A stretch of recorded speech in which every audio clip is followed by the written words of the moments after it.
An Adventure at Brownville. There was only one school in Brownville, and I was the only teacher. Brownville was a small town and had few young people, but many visitors stayed there in the summer. Brownville has some of the finest views in the state of California. The town lies between hills that are covered in beautiful, colorful trees. In the hills, the air is fresh and clear. Many visitors came to Brownville to improve their health. They walked on the hills and breathed the good, clean air. I saw many of these visitors because I lived in a boarding house. In summer, the house was full of guests, and I talked to most of them.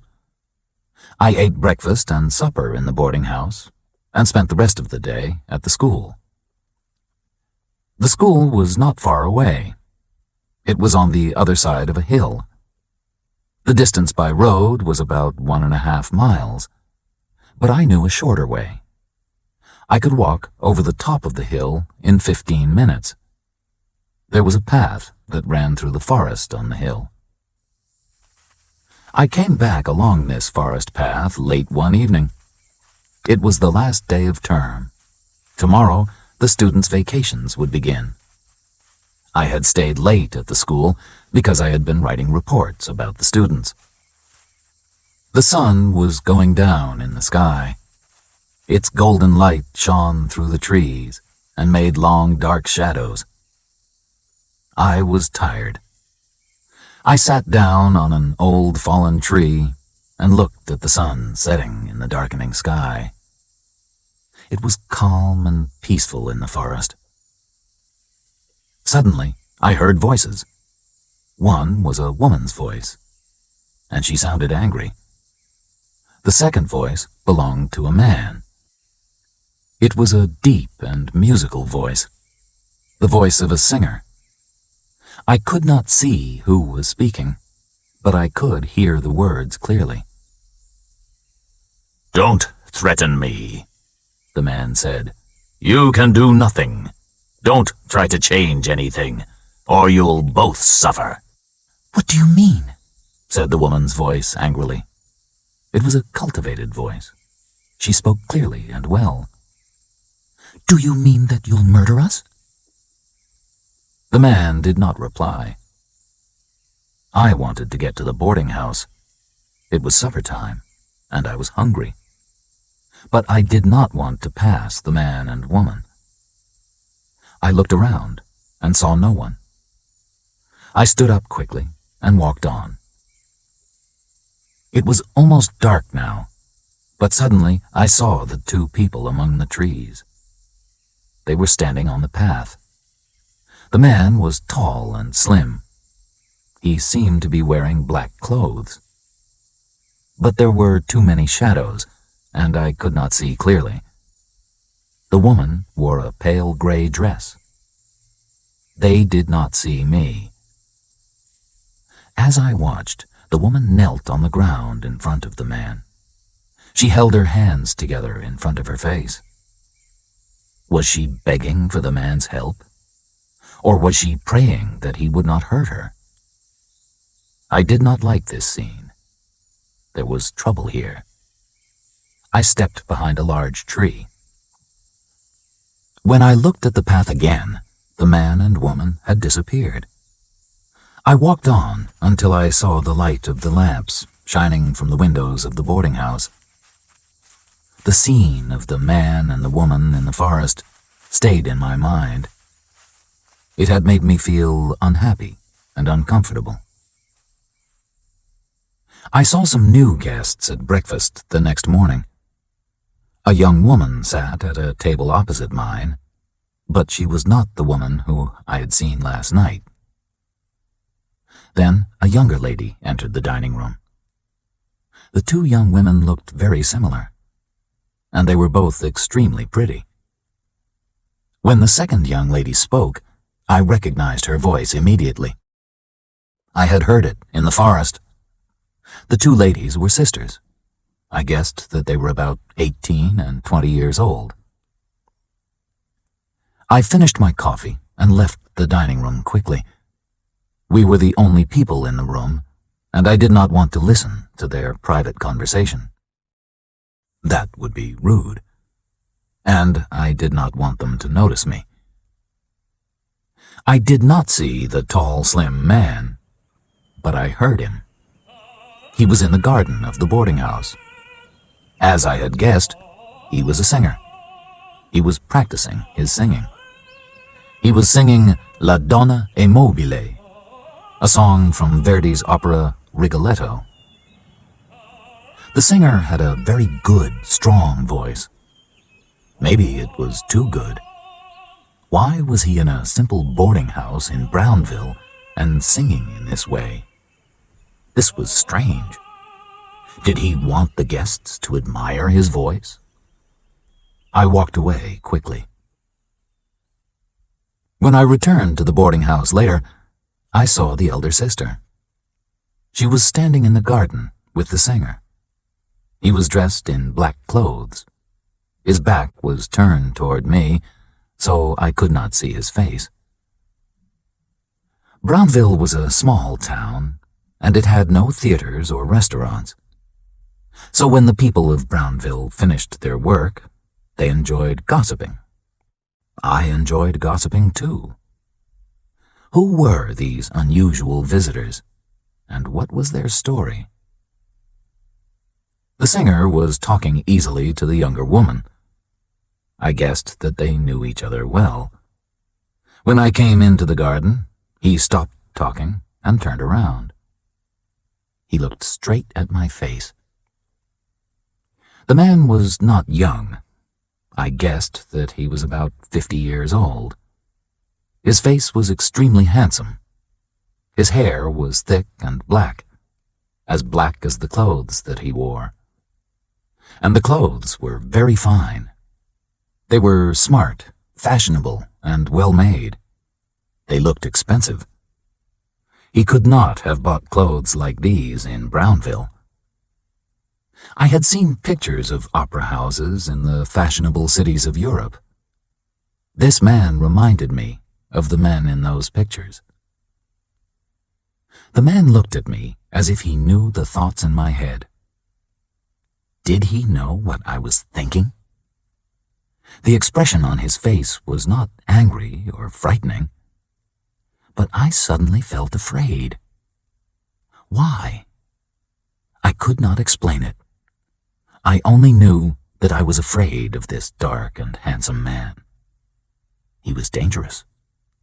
I did not like him. He put his hand on the young woman's arm and turned her away. Then they stepped inside the boarding house and disappeared. Neither of them spoke to me. The landlady of the boarding house always liked to gossip. She always had the latest news and was happy to talk about it. So I asked her about the new guests. The two girls are Pauline and Eva Maynard, and they've come from San Francisco, The landlady said. Pauline is the older sister. The man's name is Richard Benning. He is their guardian. He has taken care of the girls since their father died. Soon, when the girls are 21, they'll have their father's money. Meanwhile, Eva isn't well. Mr. Benning believes that the good air of Brownville will improve her health. Mr. Benning takes very good care of the two girls, the landlady went on. He spends a lot of money on them, and on himself, but maybe he's spending their father's money. It was now my summer vacation. I did not have to go back to the school for several weeks. I walked on the hills and enjoyed the views and the fresh air. I often met Richard Benning and the two girls, walking on the hills too. They seemed to be very happy together. Then I remembered the strange words that I had heard one of the sisters say. Do you mean that you'll murder us? Why had Eva Maynard said this? For a short time, I forgot those frightening words. Then, one morning, the people of Brownville were all talking about a tragedy. Something terrible had happened in their town. Pauline Maynard, the elder sister, had died. Many people came to the boarding house to say a few kind words. I went into the sitting room. Eva Maynard was standing beside the body of her dead sister, and she was weeping. Pauline Maynard was lying in a wooden coffin. Her face was extremely pale. She looked as if she were asleep. A crowd of people stood in the doorway of the sitting room and stared at the scene. Suddenly, Richard Benning pushed his way through the crowd and entered the room. He tried to hold Eva's hand, but she pulled it away. She stood up and cried out. "It's you!" she shouted. "You've done this! You! She doesn't know what she's saying, Richard Benning said in a soft voice. She's had a terrible shock. She's upset. Benning moved toward Eva, but she stepped away from him. He did not try to touch her hand again. Instead, he moved his hand in front of her face, slowly, once. Immediately, Eva's eyes closed, and she stood still. Then, Benning held her hand and put his other arm around her shoulders. Suddenly, she began to weep again. Then, Benning gently led the young woman out of the room. A few days later, there was an inquest in Brownville. The coroner listened to the words of Benning, a doctor, and several people in the boarding house. Then he wrote these words on Pauline's death certificate. Cause of death, heart disease. They thought that Pauline had died suddenly because her heart was weak. Benning sent for an undertaker from San Francisco. The undertaker took Pauline's body back to the city, and she was buried. Neither Benning nor Eva went to the dead girl's funeral. Many of the people of Brownville thought that this was wrong and strange. "Poor Eva," the landlady said to me. "Her health is not good. Mr. Benning is worried. He doesn't want to take her back to San Francisco. Her health might become worse if she goes to the city. It's better for her to stay here in Brownville." A week passed. One evening, I finished my supper and went into the garden. I saw Richard Benning and Eva Maynard standing beneath a tree. They were holding each other's hands and looking into each other's eyes. It was a very gentle and romantic scene. But it was wrong. They looked like lovers. Benning was a 50-year-old man, and Eva was not yet 20.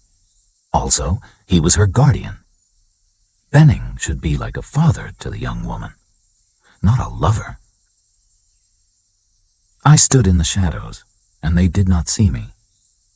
I did not move, but I listened. "You will kill me," said Eva. "I know that you killed Pauline. I beg you to kill me quickly. Let me go. Let me be at peace." Richard Benning did not reply. He released Eva's hand and walked away. He walked up the hill to the forest where I had first seen him. As he walked, he sang. His fine voice sounded beautiful and wild. Eva stared at her guardian. As she listened, she put her hands together. She held her hands in front of her body, as if she was praying. I walked out of the shadows. Eva turned and stared at me. Maybe I had frightened her. "Miss Maynard," I said, "I'm sorry. I came into the garden and I heard what you said. I believe that you're in danger." "You can do nothing," she said. Her voice was soft, and she had a strange expression on her face. Her eyes were large and bright. Was she ill? Or maybe she was dreaming. I gently held Eva's hand. You seem to be asleep, I said. You must wake up. You said that Benning killed your sister. You said that he'll kill you, too. Will you tell me about it? I'll try to help you. You can't help me, said Eva. We'll be here for only a day or two more. Then we'll go away. Far away. I ask you to be silent.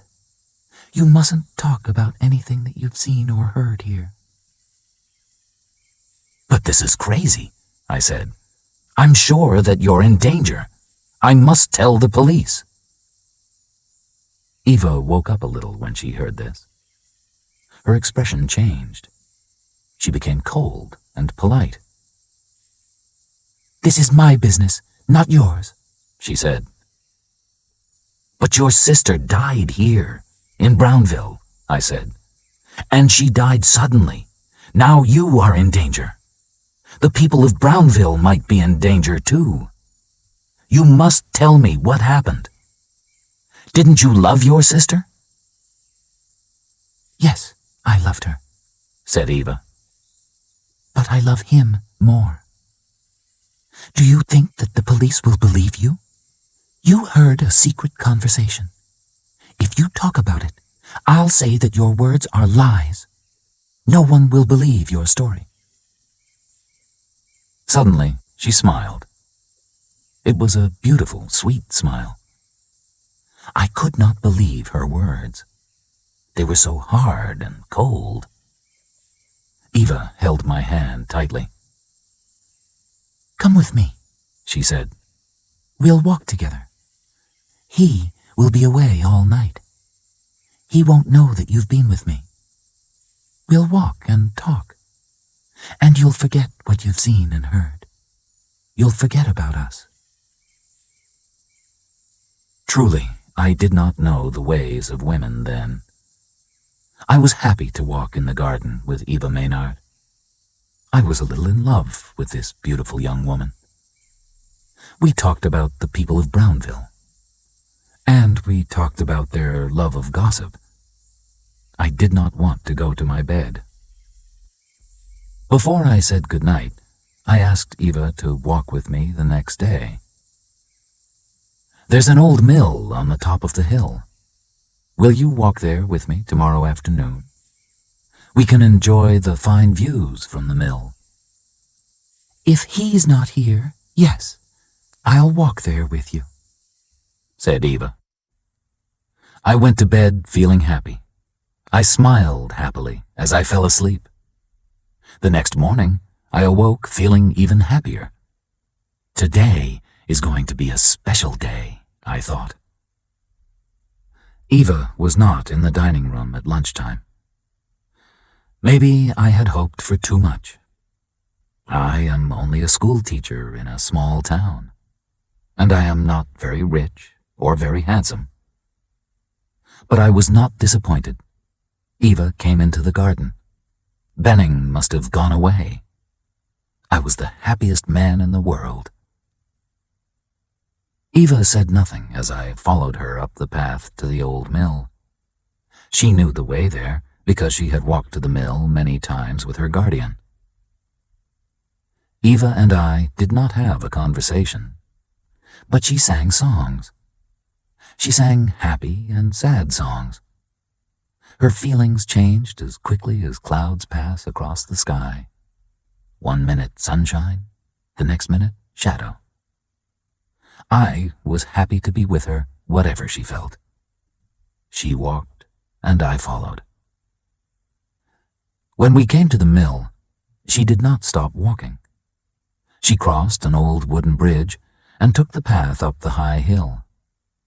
It was the path to a place called the Eagle's Nest. This was where the path ended, on a cliff high above the forest. The view from the Eagle's Nest was beautiful. I was a little afraid. The view was fine, but I did not like to go near the edge of the cliff. The ground was more than 200 feet below us. But Eva stood on the cliff's edge and looked up, not down. Suddenly, I heard footsteps, and Richard Benning came and stood beside us. "I saw you walking on the path," he said carelessly, "so I came up too." Eva turned toward us. She still stood on the edge of the cliff. Her eyes were shining, and she was smiling. There was a look of love on her face. "I'm so glad that you came," she said. She was staring at Benning. Her loving expression showed that she was telling the truth. But then I saw something else in her expression. Eva's mouth was smiling, but suddenly there was fear in her eyes. She looked like a frightened animal. With a smile on her lips and fear in her eyes, Eva stepped backward. She fell over the edge of the cliff to the ground below. Benning and I ran down the path to the bottom of the cliff. He got there before me. I did not want to look at Eva's body. Beautiful Eva was no longer beautiful. Benning looked at her carefully, but he did not touch her. "She's dead. "Quite dead," he said. I'll go to the town and get a police officer. Please, stay here with the body." I did not know what to say. I was shocked. Benning started to walk toward Brownville. Then he turned and looked at me. "You saw what happened," he said carelessly. "It was an accident. Eva killed herself. I saw her step off the edge of the cliff, and you saw it too." "You're a killer," I said. "You're a damned killer. You didn't touch her, but I know that you killed her." Benning turned his back toward me and walked away. As he walked through the forest, I heard him singing. He was singing a song from Verdi's opera, Rigoletto. La donna è mobile.